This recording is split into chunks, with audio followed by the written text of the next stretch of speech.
Okay, here we are. This is Jay Brown Yoga Talks podcast. My name is Jay Brown. First, I want to welcome any of you who might be here for your first time. And to all the rest of y'all, I just want to say thanks for coming back round. If you've been listening to the show for long enough, you might remember in the past, I had this kind of meditation I would do right at the beginning of an intro like this, where I would wonder what you're doing right now while you're listening to this. I would imagine you driving in your car, or taking a walk, or having a jog, or maybe sitting at your kitchen table. And I haven't done that in a long while, and just now, when I went to think about, I wonder whoever is listening to this, what are they doing right now while they're listening to this? I thought, I wonder if they're still in lockdown. Or I imagined you might still be taking a walk right now while you're listening to this, and I thought, I wonder if they're wearing a mask while they're taking a walk, or do we not wear masks when we're walking? I just realized that like next month will mark 1 complete year since my personal life went into lockdown because of the pandemic.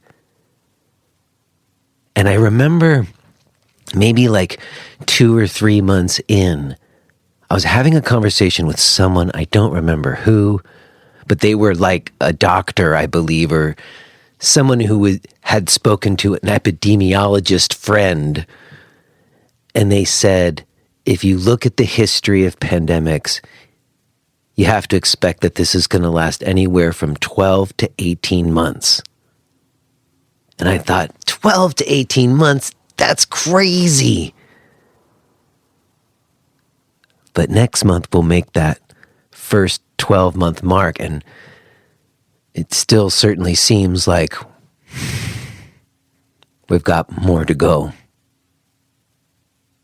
My heart goes out to my UK friends. I know y'all are still in a much more serious lockdown than I am right now.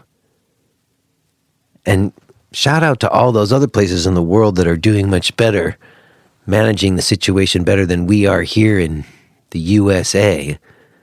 It kind of feels better. Yes, okay, it feels better. I'll admit it. I don't trust it, but, it doesn't feel as horrible as it did now that we've got the new president and he's trying to do things, and there's at least the appearance of a more reasonable government. That's worth something. But honestly, I've been staying away from politics. I've not been consuming news and politics. I gave myself a break from it. It's like a black hole right now. And instead, I've just been really kind of embracing this idea that I'm going to release expectation. So let go of any expectation I have about what this life is supposed to be, and see if I can really just meet what is before me in as strong and calm and measured way as I can. And can I keep hold of a thread of joy and wonder? And that thread of joy and wonder will certainly be held today in my conversation with Gil Hedley, which I will tell you about in just a moment. But first, I really wanted to take a moment, I don't want to forget, to honor Diane Bruni. I don't know if you knew this, but Diane Bruni did pass this week. And she was on the show some while back, and it was a significant moment for this show, actually. I met her in person just that one time She was in Brooklyn, and she came to the center, and she was just a very significant teacher and person. And I think she was a real pioneer, and she started some conversations that were super important that we've picked up on since then. And I knew that she was sick, but I didn't know how much. And I got word this week, and my condolences to all of you out there who knew her better and her family.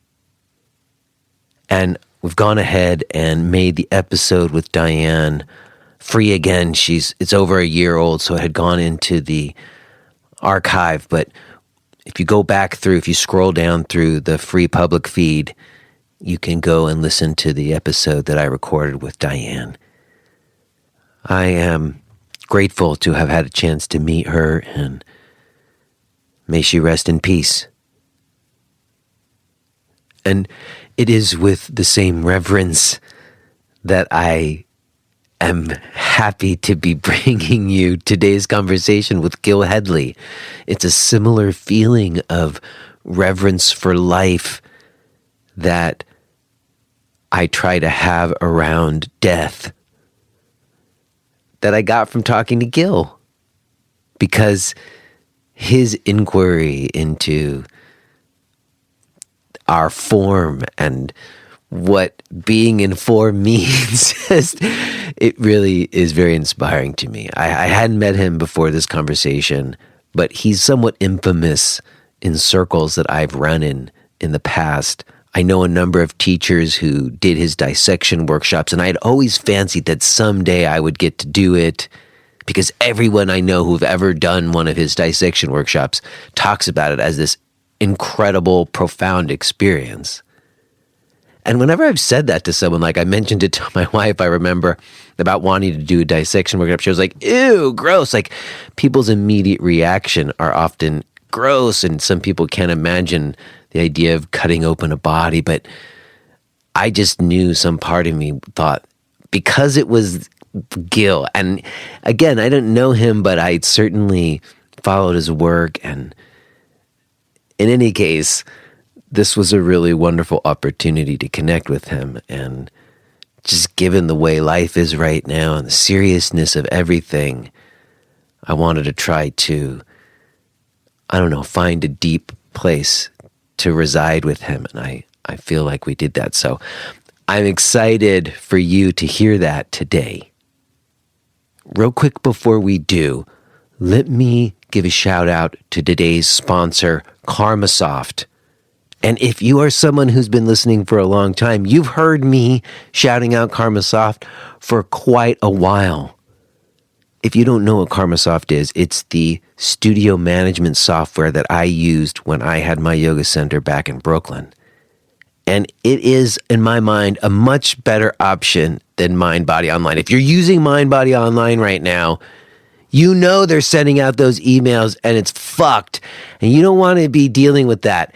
And KarmaSoft is going to be a different situation. Rudy Sinecal, the owner of that company, he's been on the show. You can go back on the free feed and listen to that one too. He's somebody who's going to work with you in a different way. And he's come up with solutions to help people through the current circumstances.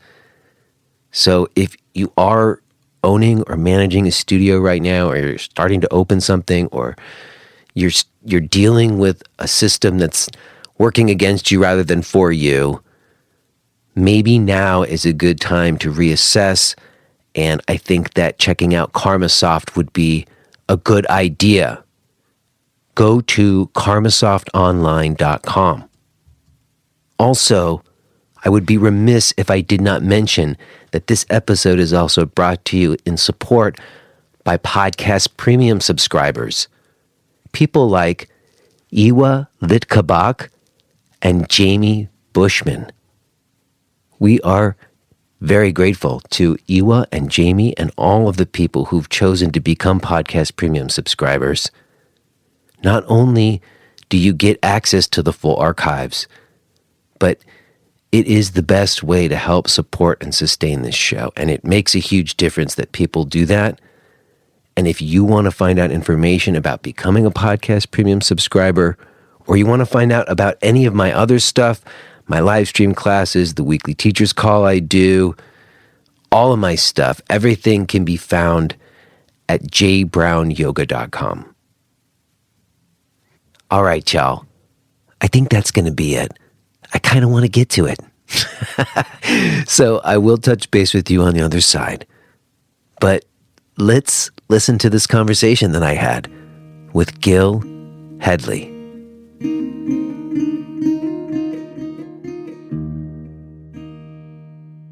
Hello? Hello. Hi, Gil. Hi, Jay. How are you? I'm doing okay, all things considered. That's good. I'm going to get to see your moving being. Ah, there you are. If you want, we can do that. I don't know if you like to keep the video on or not. These days, sometimes if people like to have it on, it's fine with me. I'm not going to use it, but I might piss into a cup while we chat. I mean, to me, I think of it more like I used to just have phone conversations with people. And also, I think for me, there's a lot of occasions where, we're going to use the recording later, and I have to have my own self view on, so I have to be seeing myself while I'm doing whatever it is. But it definitely takes a lot of energy for me to try to not be paying attention to what I look like and instead be paying attention to whatever I'm trying to talk to or whoever I'm trying to talk to. Well, if it's any consolation, I don't give a shit what you look like, number one. And number two, I love your beautiful tree in the background there. Thank you. We had this totally white studio, and we toiled over what we would possibly paint on it, and we came up with the orange tree, which my wife... It is wonderful. It's on the wall. I couldn't quite grasp what I was looking at, except the beautiful fractal tree, which is like the meaning of my life. So I'm very happy to see that in the background. Well, my wife's artwork, she's often using, whether it's like tree branches, or she's also used like different, lichen structures and whatever. And she'll make these pieces, and we have two in my room that look like lungs, basically. Yeah. Well, I know from having recently dissected a number of lungs out into that level, that it's just the trees without and the trees within. So, yeah, I hear that. Now, I have to thank you for your time today. I appreciate this opportunity to speak with you. We've never met, but we shared mutual friends, and you're someone I've been aware of for a long time, and I just appreciate you giving me some time. Thank you, amidst everything, taking some time to speak with me. You're welcome. I was going to be in the lab in a much nicer looking office, but instead I'm in the basement of my house because the time ran short and the dog wasn't pooing fast enough. So here we are. Well, I hear you there. I had some things to juggle. I wasn't even sure if I was going to be in the studio, which I'm glad, because you like to have the video on and now you get a nice background. Otherwise, I'd have been in my dark attic and it wouldn't have looked nice at all. But I have to say, getting ready to talk to you, I was wonderfully struck by something, because I don't think of myself as an anatomy guy so much, honestly. Mm-hmm. I think I studied at some point. I got a good grade on the test where I had to memorize the muscles and the bones and stuff. I can't remember any of it now. And I think at some point I started to delve into it more, but at a certain point, I have this memory of, I was like on my mat practicing, and I was thinking about the pictures in like my anatomy coloring book. Mm. And it just felt like it was zapping the magic out of it or something for me. Like I had these transformative experiences and practices without really thinking about what I was doing or even trying to understand it, just practicing. Mm. And then when I started to try to understand what had happened more, I was looking for all these different things to help me understand it. Of course, as a yoga person, one of them was anatomy. Mm. But when I looked at it, it seemed to zap the magic out of it. And I veered away from that. Yeah. And then I would say years later, I got back into it some with the help of some friends like Leslie Kaminoff and Amy Matthews, who are like somanauts like you or whatever, where it was presented much more like a somatic exploration rather than like an exercise in memorization or something like that. And, in this show, I've had like some science people on. It's often more like a pain science angle because I'm like working through my own pain issues, and I'm always interested in some more information to help me with that. And there's this moment when I'm talking to these friends and scholars, and they're speaking from a very scientific lens, and I'm feeling very intimidated because I feel like I'm not smart enough. But there's a moment where they will say something that's completely mystical. Like if I press them enough, even the scientist who's looking at the anatomy admits that there's something mystical about it. And you seem to start from there. Like, I don't feel like I'm going to have to prod you to get there at all, from what I understand. I like to say that science is a religion that I don't subscribe to. Well, that's interesting because you are someone who also can speak about the body in that language. At least you can name the parts and seem to grasp the science behind anatomy in a way, even though you say you're not in the religion of science, which is interesting. How do you make that distinction? Like, how do you think of your lens for science if it's not the religion of science? Well, I say that in a provocative way, because so many people mistake me for a scientist when I see myself as maybe a poet, maybe a sculptor, maybe a spiritual inquirer. And the lab coat tends to throw people. I use it to keep goop off my clothes, and people think it makes me a scientist, but it doesn't. And then some true scientists will be like, you're the ultimate scientist because you're just observing and taking in nature and seeing what's there and what are the relationships and taking note of them. I do dive deeply into the realms of observation in my work, but in terms of what I would say is maybe atheistic materialist scientism, which can be quite dogmatic and insistent on the parameters of its model and the strictures of that, and refuse to look at some things that are smack in front of your face because they might point in a direction that a closed box materialist wouldn't want to go. That's kind of why I state with some tongue in cheek that I don't subscribe to that religion. But at the same time, I do play with the vocabulary in order to communicate about what's in front of me, and it's certainly borrowed vocabulary. And then I make up some of my own vocabulary, words like somanot, we've already mentioned, to basically describe that commitment to and dedication to exploring inner space that we see, belonging to those people who dare to look within with curiosity and wonder, and to let go and fall into the inner world and see if it doesn't take them right up against the shoulders of the astronauts as well. Wow. Well, I think like many religions, there seems to me there's sometimes like the spirit of the religion, and there's certainly like a tradition for the spirit of science, like you talked about, like Fromm or whoever. And then there's, when you say somanot, I thought of psychonaut. I couldn't help but think of that. Yeah. That the explorers into different realms. And I do think that there is an inner realm, whether you're looking at anatomy or like spiritual inquiry, right? There's a relationship there, it seems to me, for sure. Yeah. Well, it's interesting to me also that we started off talking about science as religion, because I know, and I've heard you speak about that you have a background as studying theological ethics. Yeah, that's right. And so I was sort of curious about that. Was there, like, what motivated that initial direction for you? Like, was there something as a kid? Did you grow up in a really religious household?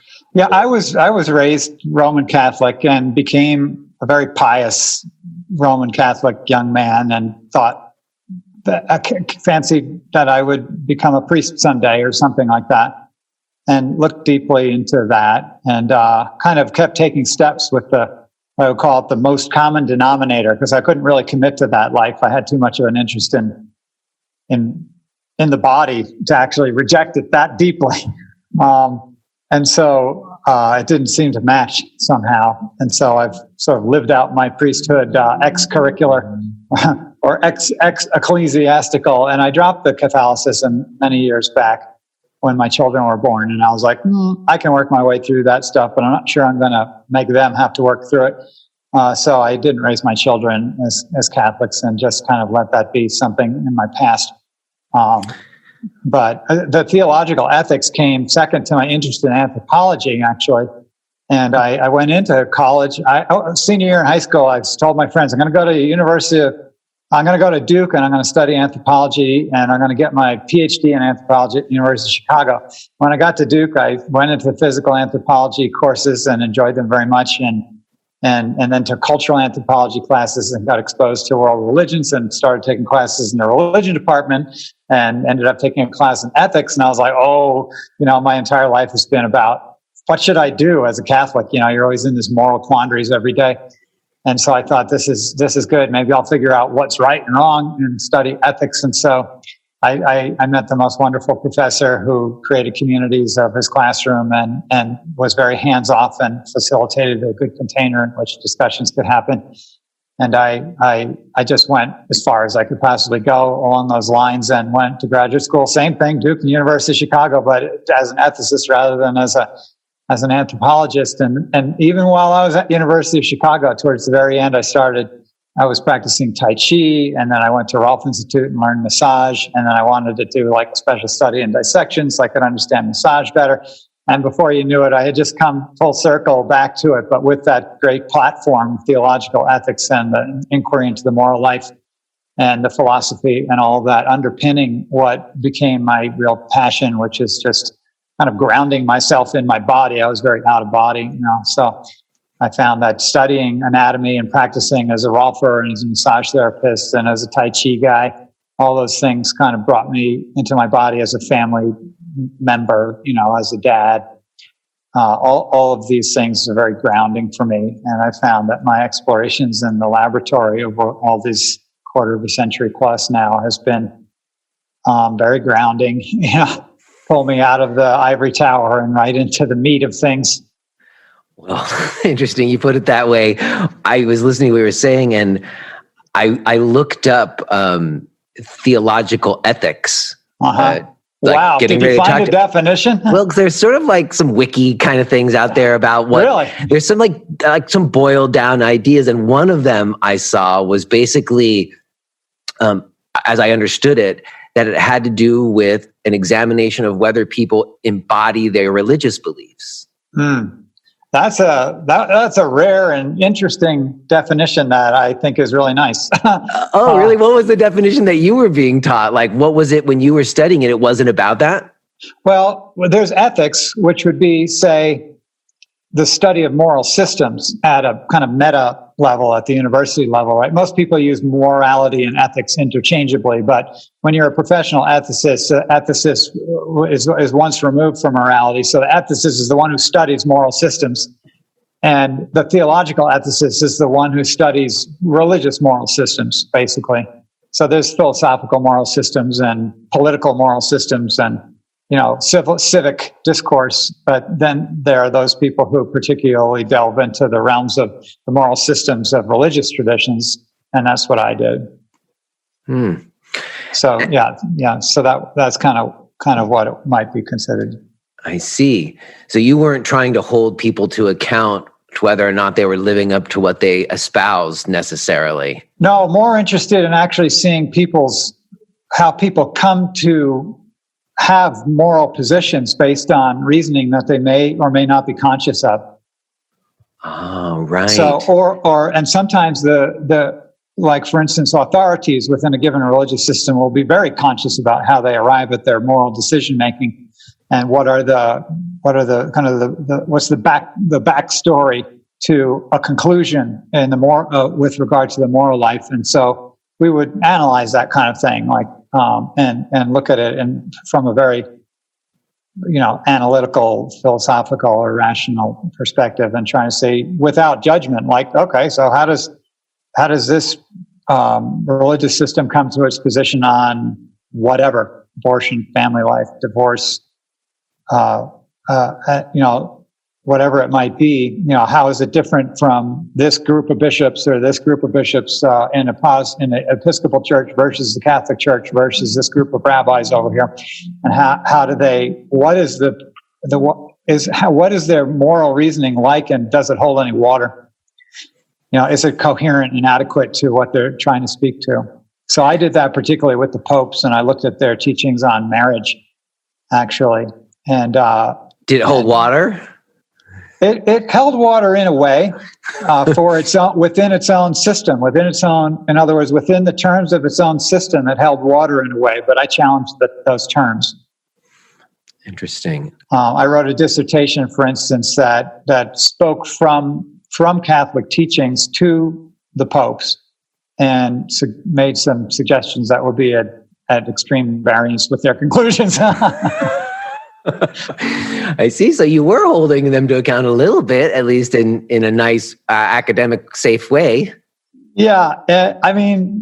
I was very steeped in the tradition myself, but felt uncomfortable with some of the teachings and wondered what is the rationale behind them. And when I looked at it, I was like, this can be challenged within the terms of the church. Even I don't have to be an outsider to challenge this. I can draw within the tradition itself and challenge what's being said here, because the tradition is deep and broad and wide and old, and there's many perspectives within it. Yes, well, you mentioned earlier that part of it, maybe you mentioned it as though it was like the main thing, that the thing that turned you away from your own, I don't know what you would call it, if it's faith or belief, was a rejection of the body. Yeah, that's right. Something seemed off there to me.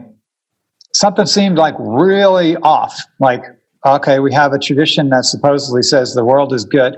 That's what separated us from the Manichaeans in 325 or something like that, where Augustine was like, and spoke of the good of marriage, for instance. And I'm like, okay, it's all good. That's given lip service to it. Now, how does it actually play out? What's kind of oppressive and hateful to me? It didn't seem, despite all the flourish of language around the goodness of the creation, it seemed that it was really a second-class citizen to a rejection of it ultimately, so that the higher calling was always celibacy as opposed to marriage. That more closely emulated the heavenly life. And I was like, I'm not so sure. I'm not so sure about that. And I'm not so sure that rejecting the creation in that way, in deference to some further good, is really a deep appreciation of the goodness of creation, or a deep stepping into it, a deep recognition of the divine within the material, a deep recognition of the continuity of matter and spirit and energy and life, and that we have actually within our material world experience an opportunity to leverage it into a spiritual experience, and that we don't need to cut off the top of the body from the bottom of the body to be good, and direct all of our energies upward and outward and into acknowledgement of something beyond, when we could actually witness heaven on earth, create heaven on earth through our own pursuit of acceptance, welcoming, engagement, and embodiment. That's beautiful. I love that. It's like, it's interesting to me to hear you say that. Seems like it's in all of the religions, that like denial.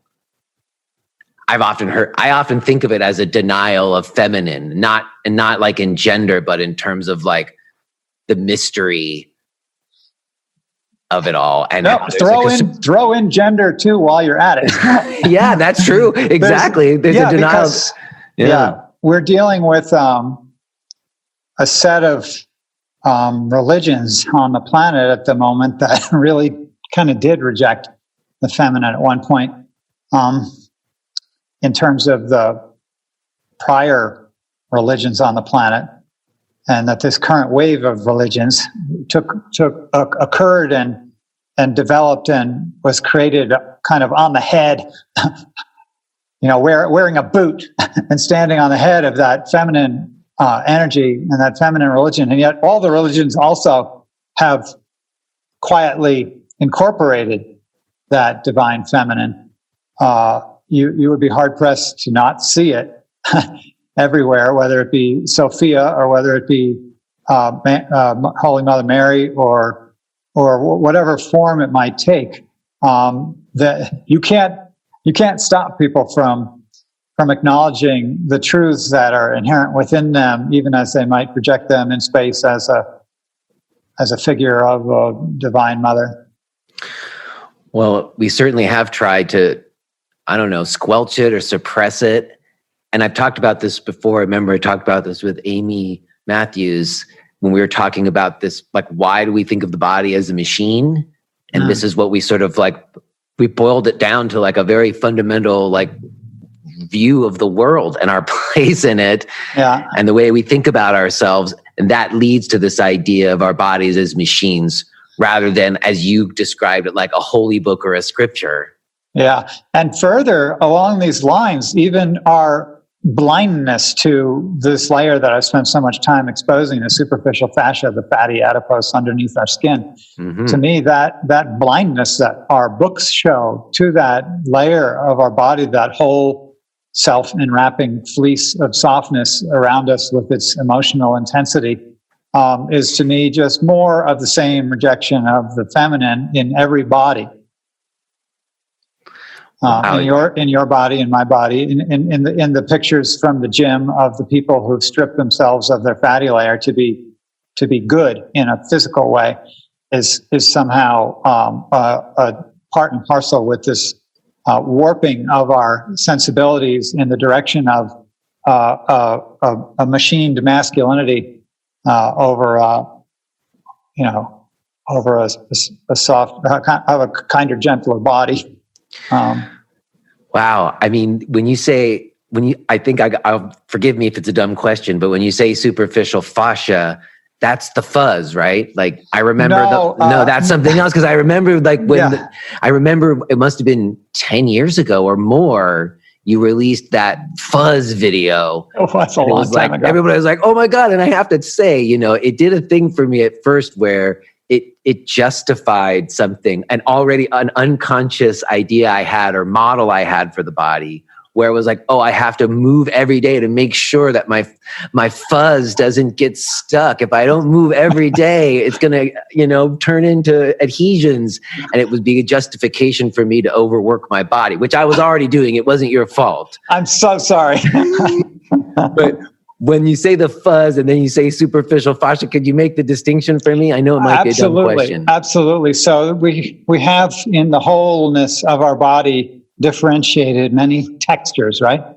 So that we can, despite having come from one embryo, still feel bony matter and skin matter and fatty matter and muscly matter. And when we're dropping, say, from the outside to the inside, and we pass through the epidermis and then the very fibrous dermis aspects of the skin, we come to what's called the hypodermis, which would be the fatty layer deep to the dermis. And we all have it. It's very characteristic of us. Anthropologists acknowledge it in particular, that we are that fatty ape. We're that who have an accumulation of fat underneath our skin, just like a seal or something like that, right? We're sort of akin to the littoral creatures that hang out on the beach. We can float. And so this is a human characteristic. So this fatty layer I call, along with Henry Gray and the English tradition of anatomists, superficial fascia.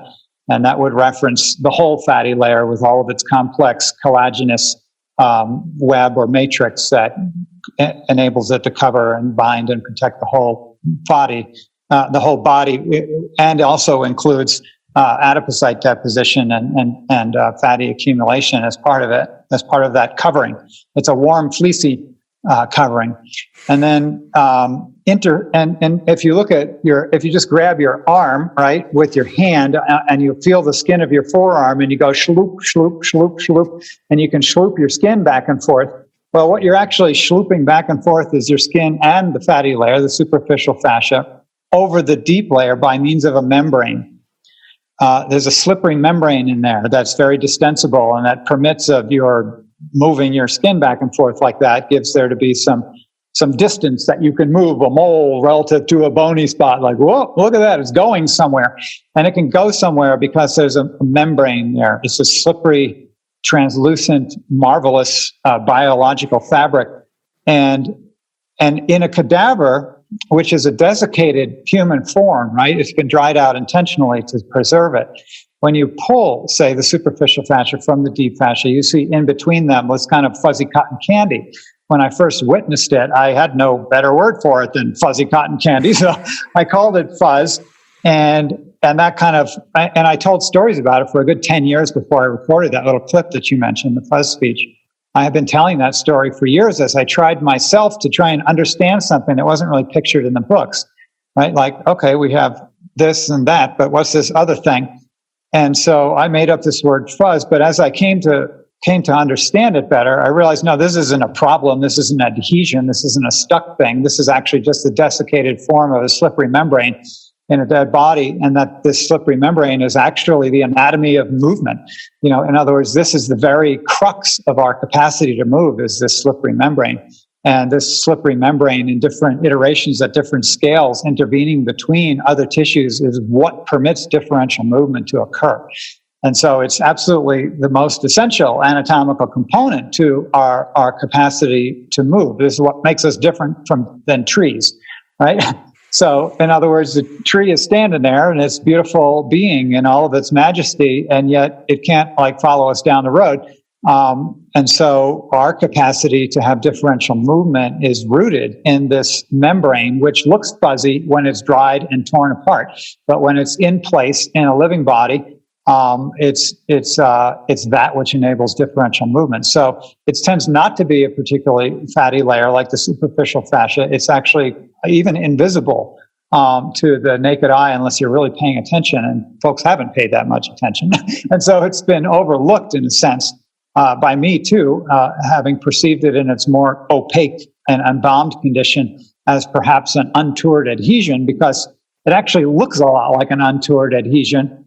If you've ever seen one in, say, the viscera, when you see viscera stuck to each other, it kind of looks fuzzy too.